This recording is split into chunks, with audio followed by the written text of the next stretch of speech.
Hello guys, কেমন আছেন আপনারা? আশা করি ভালো আছেন, আমিও খুব ভালো আছি। তো গুড মর্নিং সবাইকে জানাচ্ছি। আমার বর এখানে ডিউটি যাবে বলে চা বিস্কুট নিয়ে বসে গেছে, শুয়ে আছে আমার। আর আজকে হলো রাখি পূর্ণিমার দিনের ভিডিওটা ছাড়তে প্রচুর দেরি হয়ে গেছে। প্রচুর বলতে অনেকটাই দিনের পর ভিডিওটা পোস্ট করছি, কারণ কিছু প্রবলেমের জন্য ভিডিওগুলো পোস্ট করতে পারিনি। তো যে এরকম সকাল সকাল কাজগুলো করি, সেই কাজগুলো হয়ে গেছে। আর আমার মুখটা খুব ফোলা ফোলা লাগছে, সকালে উঠে এরকমই আমার মুখটা ফুলে যায়।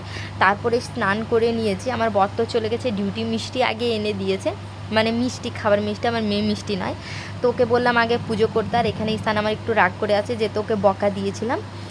আমার মেয়ে এটা নিয়ে 3 বছর হয়ে গেল রাখি পরা, মানে জ্ঞানে রাখি পরাচ্ছে। 3 বছর হলো, আগেও পড়াইছে, তখন ছোট ছিল, এত বুঝতে পারতো না।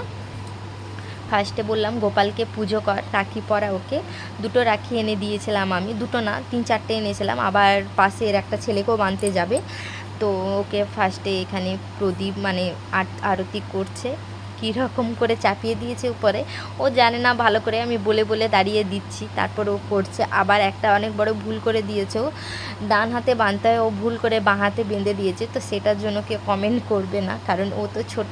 আমি বললাম, কিন্তু যেহেতু আমিও বুঝতে পারিনি কোন হাতে বাঁধছে, তারপরে খুলে আবার কিন্তু আমি ডান হাতে বাঁধিয়ে দিয়েছিলাম।